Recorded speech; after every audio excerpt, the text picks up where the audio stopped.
Hello students, welcome to my channel. आज हम कर रहे हैं क्लास 8th साइंस का नया चैप्टर शुरू कर रहे हैं। Chapter number 7, conservation of plants and animals.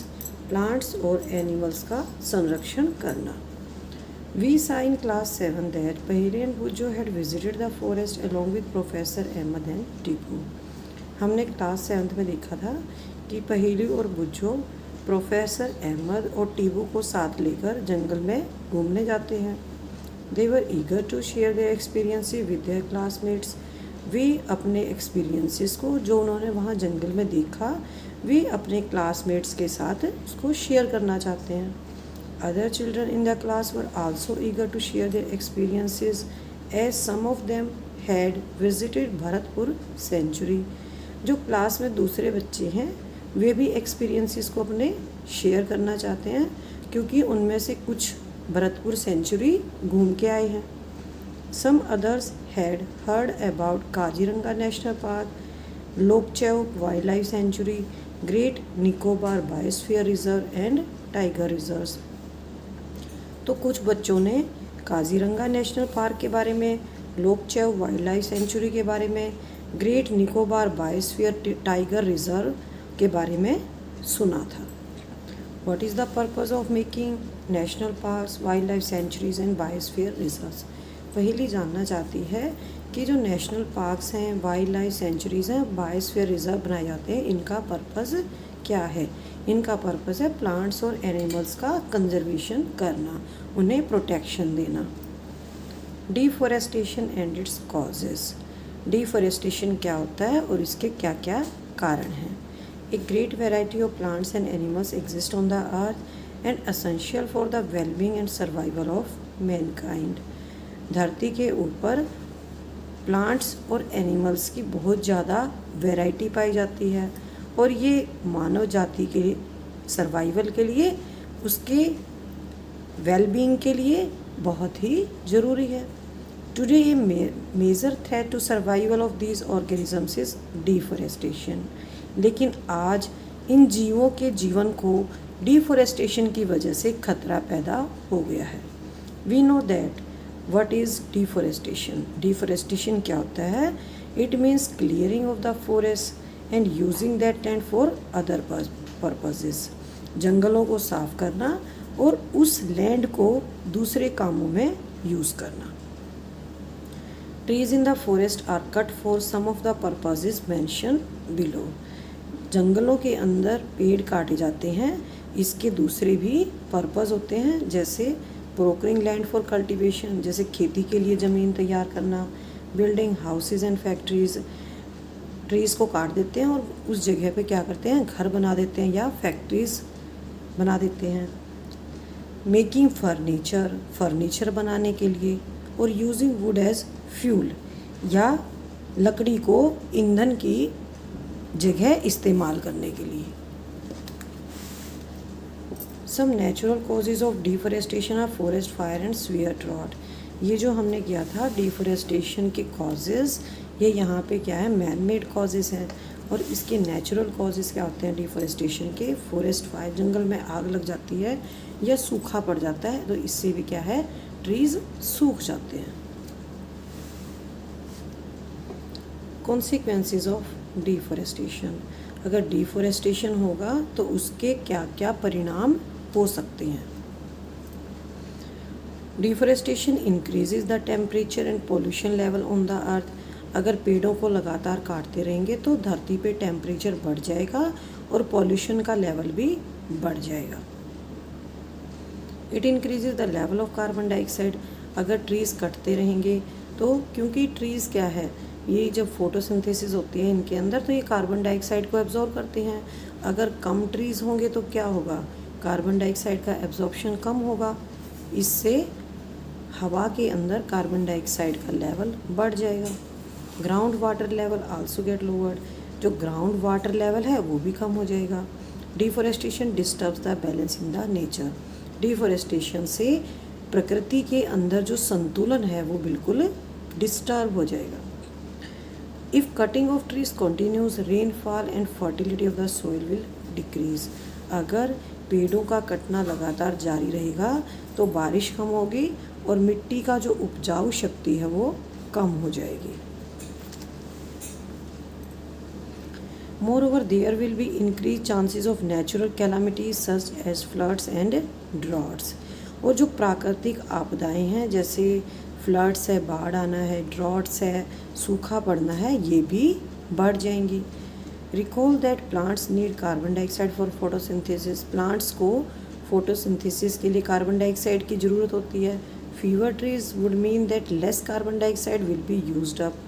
अगर ट्रीज़ कम होंगे तो कम कार्बन डाइऑक्साइड यूज़ होगी और इससे क्या होगा, जो कार्बन डाइऑक्साइड की कंसंट्रेशन है वो एटमॉस्फेयर के अंदर बढ़ जाएगी।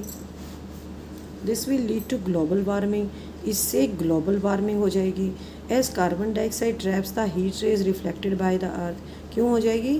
क्योंकि जो कार्बन डाइऑक्साइड का एक्स्ट्रा लेवल है एयर के अंदर, वो अर्थ के द्वारा जो हीट रेज, सन की जो हीट रेज रिफ्लेक्ट होती हैं उनको एब्जॉर्ब करता है। अगर कार्बन डाइऑक्साइड बढ़ेगी तो हीट रेज का एब्जॉर्प्शन बढ़ेगा जिससे टेम्परेचर बढ़ जाएगा। और ग्लोबल वार्मिंग क्या है? Increase in the temperature on the अर्थ। इससे क्या होगा? It will disturb the water cycle disturb हो जाएगा एंड मे रिड्यूस रेनफॉल, बारिश कम हो जाएगी। दिस कुड कोज ड्रॉट्स, और इससे सूखा पड़ सकता है। Deforestation is a major cause which leads to change in the soil properties. Deforestation के कारण सोइल की प्रॉपर्टीज़ भी चेंज हो जाती हैं। Physical properties of the soil get affected by plantation and vegetation. और सोइल की जो फिज़िकल प्रॉपर्टीज़ हैं वो प्लांटेशन और वेजिटेशन से अफेक्ट होती हैं। Trees prevent soil erosion. Trees soil erosion को रोकते हैं। कैसे रोकते हैं? क्योंकि जो ट्रीज़ की रूट्स होती हैं वो मिट्टी को अच्छी तरह से बाइंड करके रखती हैं और सोइल इरोजन नहीं होता। Fever trees result in more soil erosion.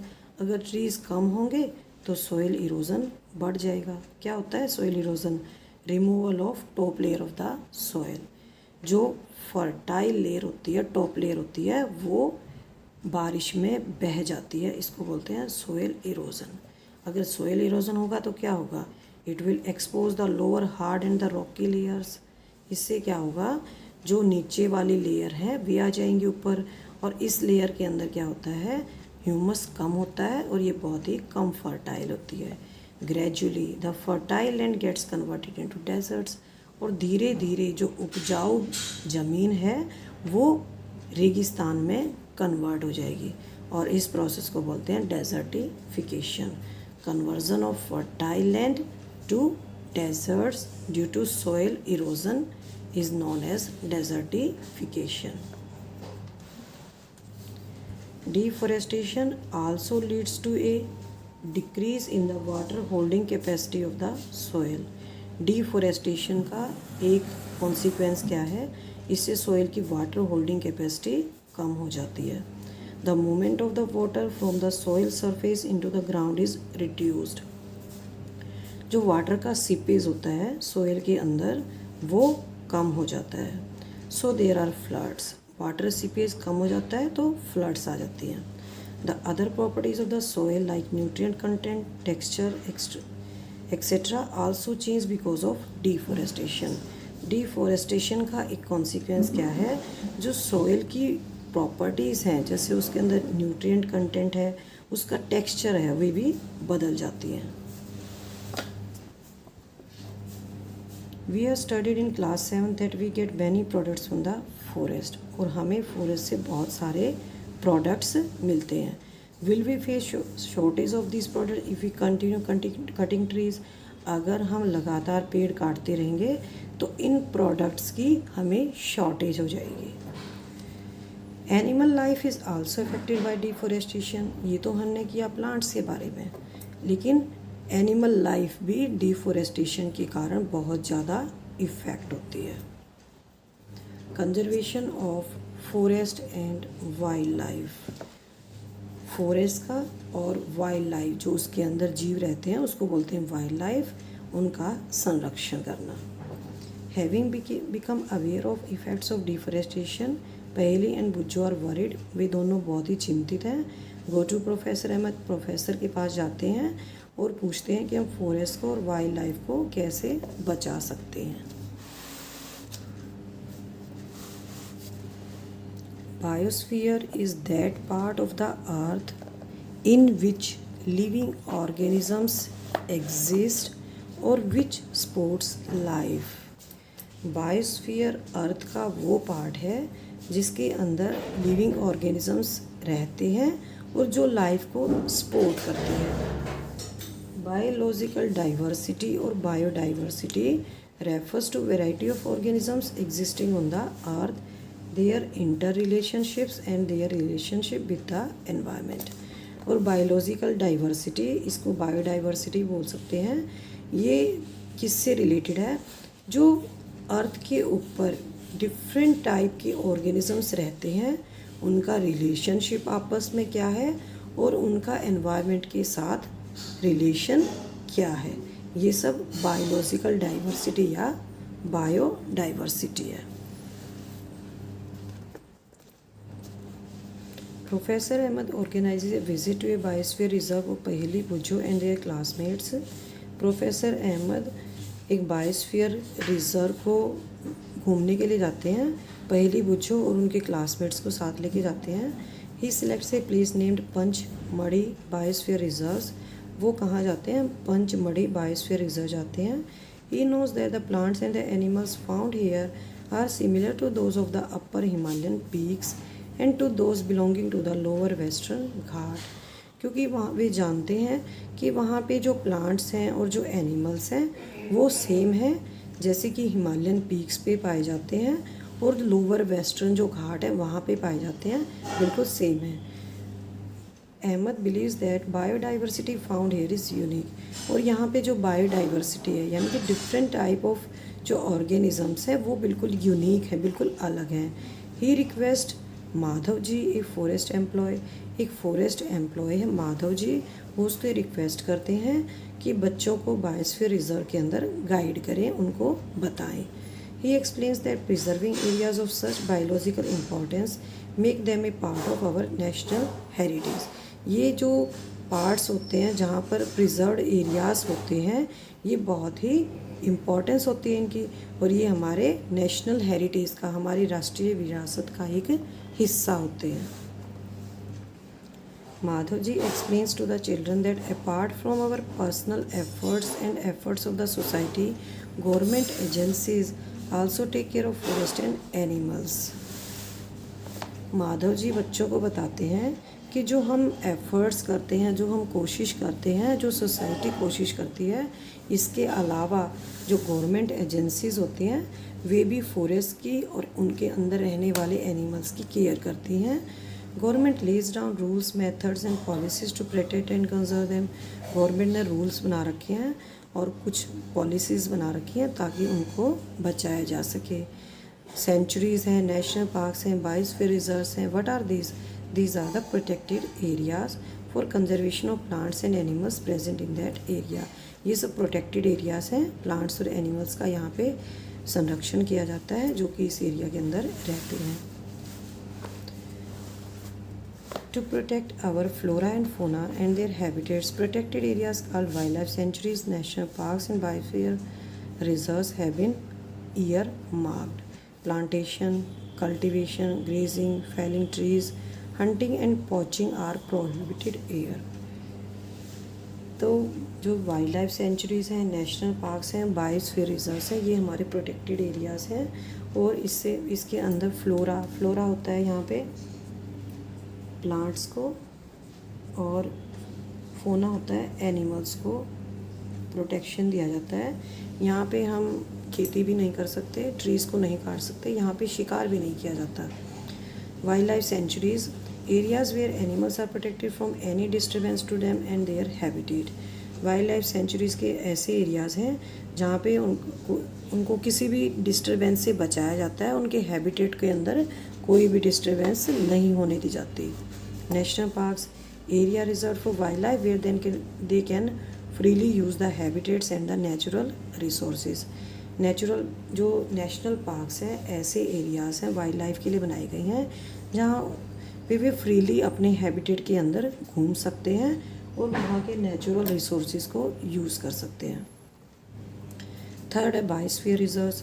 Biosphere reserves क्या है? यहाँ पे प्रोटेक्टेड लैंड है ये for conservation of plant life, wild life, plant and animal resources and traditional life of tribals living in the area. तो इसके अंदर wild life का, प्लांट्स का और एनिमल जो रिसोर्सेज हैं उनका कंजर्वेशन किया जाता है। इसके साथ साथ जो वहाँ पे ट्राइबल्स होते हैं, आदिवासी होते हैं, उनको भी प्रोटेक्ट किया जाता है। तो ये हमारे प्रोटेक्टेड एरियाज़ हैं, बायोस्फीयर रिजर्व्स, नेशनल पार्क्स और वाइल्ड लाइफ सेंचुरीज़। अब हम इनको एक एक करके स्टडी करेंगे। फर्स्ट है हमारा biosphere reserve.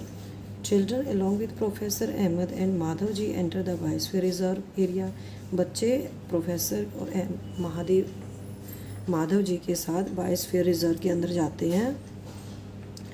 Madhav ji explains that biosphere reserves are areas meant for conservation of biodiversity. तो माधव जी बताते हैं कि बायोस्फीयर रिजर्व्स क्या हैं?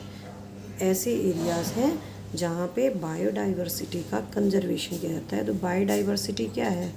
Variety of organisms existing on the earth. Different variety के जो ऑर्गेनिजम्स होते हैं उनको प्रोटेक्ट किया जाता है। As you are aware that biodiversity is variety of plants, animals and microorganisms. तो 1 मार्क क्वेश्चन आ जाता है। बायोस्फीयर रिजर्व्स के बारे में बताएंगे तो आप क्या बताएंगे? Areas meant for conservation of biodiversity. और अगर बायोडाइवर्सिटी आता है तो क्या बताएंगे? Variety of plants, animals and microorganisms found in an area. और बायोस्फीयर का फंक्शन क्या है रिजर्व का? They help to maintain the biodiversity and culture of that area. Pachmarhi biosphere reserve बहुत भी बड़े होते हैं बायोस्फीयर रिजर्व्स। इसके अंदर एक नेशनल पार्क आता है जिसका नाम है सतपुरा और 2 इसके अंदर वाइल्ड लाइफ सेंचुरीज हैं, बोरी और Pachmarhi.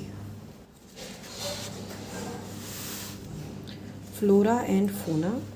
As the children walked around the biosphere reserve they appreciated the green wealth of the forest.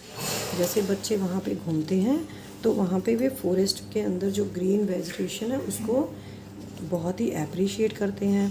They were very happy to see tall teak trees and animals inside the forest.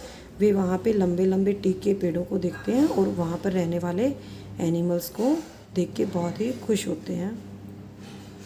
अचानक पहेली को एक rabbit मिल जाता है, वो इसको पकड़ना चाहती है और वो इसके पीछे दौड़ती है, लेकिन प्रोफेसर अहमद उसको रोक देते हैं।